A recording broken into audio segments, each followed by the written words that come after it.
Accused corporate है अभिषेक दत्ता, तो उनके अगेंस्ट में केस भी हुआ था। उनके अगेंस्ट में किस सेक्शन में केस लिया गया और बेल किस पुलिस से जानकारी लेकर हम बोले, हमें ये पता है कि उनको अरेस्ट हुआ था, तो मैं देखता हूँ कौन सा सेक्शन में, क्योंकि उनके अगेंस्ट में आर्म्स देने के धमकी देने के एलिगेशन है, वो तो सीरियस केस है, फिर भी उनको बेल मिल गया।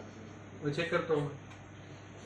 স্যার কিছু আগের মধ্যে প্রার্থীদের উপর হামলা হচ্ছে, যেমন বিশালগড়ে হলো, সোনামুড়ায় হলো, গোলাঘাটিতে হলো, রিপিটেডলি হচ্ছে। কমিশন চেষ্টা করছে জিরো ব্যালেন্স ভোটের জন্য, কিন্তু যারা ভোটাররা আছে ওরা কমিশনকে চ্যালেঞ্জ করছে, কি ব্যবস্থা নেওয়া হবে?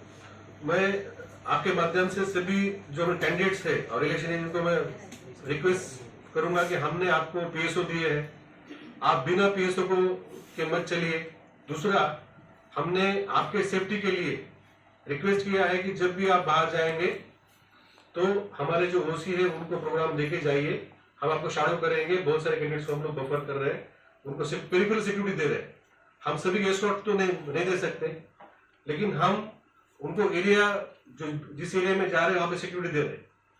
जो चारेलाम के जो कैंडिडेट्स थे जो कल एक एरिया में गए थे जहां पे वो अपने प्राइवेट फंक्शन में गए थे, अपने भतीजे घर गए थे, लेकिन हमें बिना बताए गए और किसी ने दूर से पत्थर मारा जो उनके कार की ग्लास टूट गई और जो उनके आर्म पे उनको जख्म हुआ है। तो हमने उसके ऊपर कार्रवाई की है, लेकिन मेरा सबसे अनुरोध है कि आपका जो प्रोग्राम है, कैंपेन हो या कोई आपका दौरा हो, तो हमें बताइए, हम आपको और अच्छी तरीके से सिक्योरिटी दे पाएंगे। ये अभी चुनाव में जबकि बहुत ही क्लोज कैंपेन चल रहा है, इंटेंसिव कैंपेन चल रहा है, इसमें ये जरूरी है और ये हम कर रहे हैं। तो जो भी घटनाएं हुई है, 2-3 घटनाएं पिछले 7 दिनों में हमारे कैंडिडेट लेके, तब हमें कोई प्रोग्राम नहीं दिया गया और इसलिए हम उनको शाडो नहीं कर पाए। गांजा का पुराना स्टॉक भी मिला है, तो ये सब में कुछ लोग अरेस्ट किया है, उसका पुलिस और डीआरआई और बाकी लोग काम कर रहे हैं, जरूर उसका जो किंगपिन मिलेगा। कल भी हमने देखा अगरतला में बॉर्डर गोल चक्कर में बॉम्ब मिला है, तो जो एफएसटी काम कर रही है तो उनकी सतर्कता के कारण ही मिला है। तो आप इससे अनुमान कर सकते हैं कितनी घटनाएं हम लोग प्रिवेंट कर पाए। लेकिन अभी जो आने वाला 72 घंटे का समय है वो सबसे इम्पोर्टेंट और सबसे क्रिटिकल समय है, इसलिए मैंने जो आपको जो आज मुद्दे बताए हैं वो आप प्रोमिनेंटली इसको छापिए, ताकि सभी पब्लिक को, सभी कैंडिडेट्स को, कार्यकर्ताओं को इसकी जानकारी रहे कि 72 घंटों में क्या क्या प्रोटोकॉल होता है और क्या क्या प्रोटोकॉल फॉलो करना पड़ता है। अगर हमने ये प्रोटोकॉल फॉलो किया तो हम बहुत सारी घटनाएं आने वाले 72 घंटों में भी हम लोग प्रिवेंट कर सकते हैं। ভোটাররা যাকে ভোট দেবে ওনারা জেনে যাবেন যে আধার লিঙ্ক বা ভোটার আইডি কার্ডের লিঙ্ক রয়েছে। সরাসরি ওই জায়গাতে তিনি নির্বাচন কমিশনকে চ্যালেঞ্জ ছুড়ে দিয়েছেন এবং অনেকটা হুঁশিয়ারিও দিয়েছেন। এটা নিয়ে নির্বাচন কমিশন কী ধরনের ব্যবস্থাপনা গ্রহণ করেছে?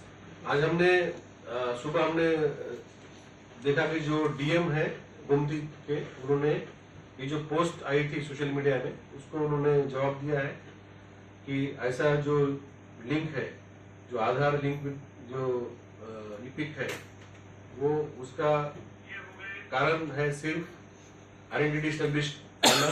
उसका मकसद किसने किसको वोट दिया ये नहीं है, ये पता भी नहीं चलता, क्योंकि ईवीएम कोई भी समय किसी भी नेटवर्क का भाग नहीं होती।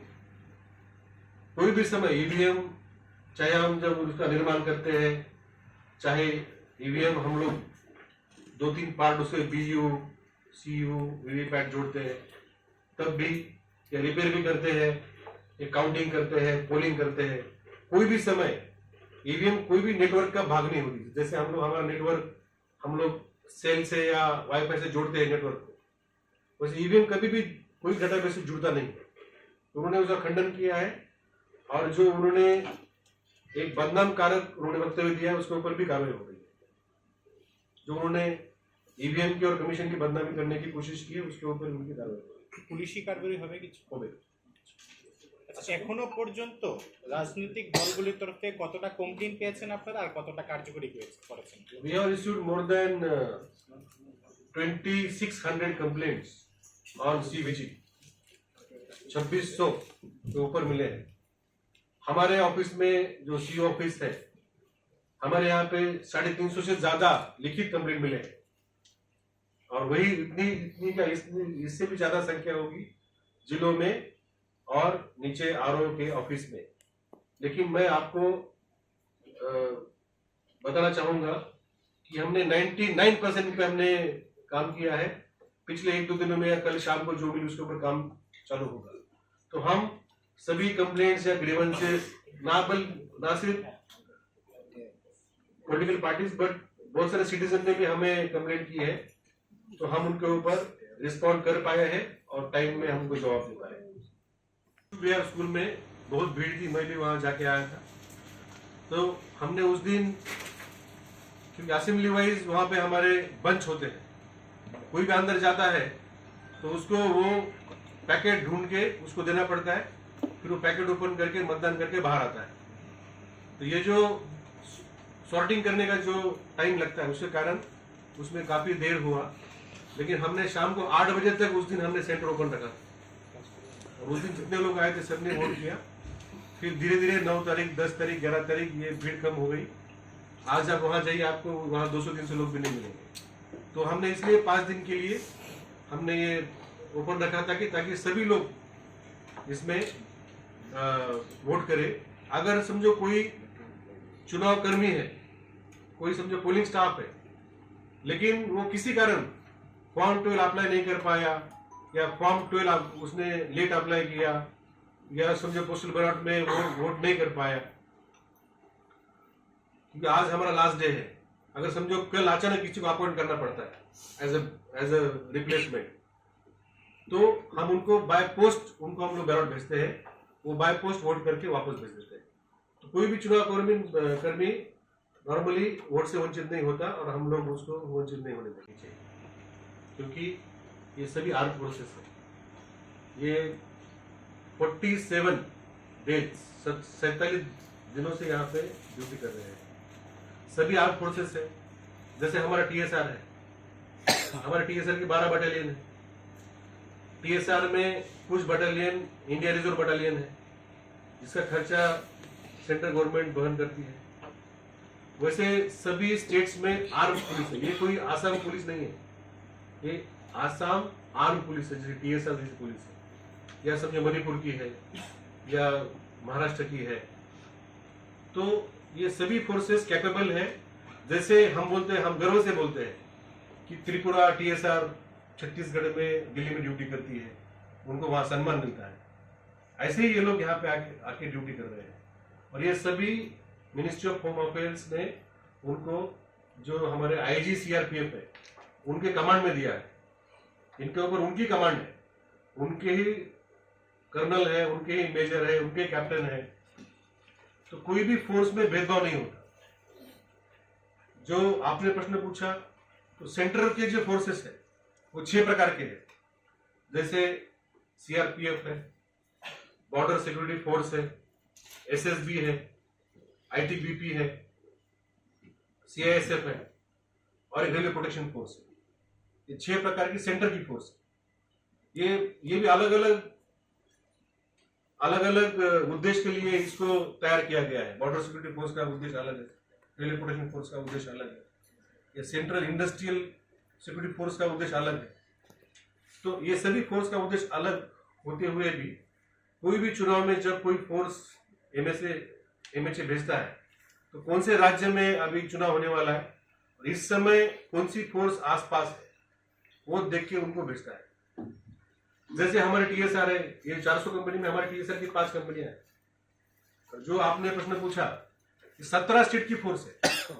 कितने? 17 स्टेट की फोर्सेस है। उसमें त्रिपुरा की भी 5 कंपनियां हैं। क्या हम बोल सकते हैं कि त्रिपुरा की जो टीएसआर है वो किसी से कम है? तो ऐसा हमने फोर्सेस के ऊपर, हमने आज जबकि चुनाव 4 दिन आगे है, हमने उनका मॉडल कम नहीं करना चाहिए। हम इनको लगा उनको मतलब ऐसा नहीं बोलना चाहिए। फिर भी जो स्टैंडर्ड प्रोटोकॉल है उसके मुताबिक सिर्फ ये जो 6 सेंट्रल पैरामिलिट्री फोर्स है जो मैंने नाम लिया, उनको ही पोलिंग स्टेशन के ऊपर रखा जाता है। और जो स्टेट फोर्सेस है, जैसे हमारे टीएसआर है और बाकी 17 राज्य की फोर्स है, तो उनको हम लोग एरिया डोमिनेशन में बाकी फ्लैग मार्च में लगाते हैं। उनके साथ हमारे यहाँ के बाकी जो TSR है और स्टेट पुलिस भी रहती है। तो फोर्सेस में भेदभाव हमारे देश में कभी नहीं हुआ और कभी नहीं करना चाहिए, और उनका मॉरल इस समय डाउन नहीं करना चाहिए कि जब वो 47 दिनों से हमारे यहाँ पे सिंसियरली ड्यूटी कर रहे हैं। उनके ही चलते 32 करोड़ से ज्यादा हमने सीजर किया, उनके ही चलते इतने दिनों तक हमने इतनी सारी घटनाएं प्रिवेंट की, इतने सारे हमने शांतता उन्होंने रखी है। तो जो भी स्टेक होल्डर फोर्सेस के बारे में ये प्रश्न उठा रहा है वो अनफॉर्चुनेट है, ये ऐसा नहीं करना चाहिए। শুধু বিভিন্ন পার্টিগুলি দাবি করছে तो ऐसा नहीं करना चाहिए, मैंने उनको बताया ऐसा नहीं करना चाहिए।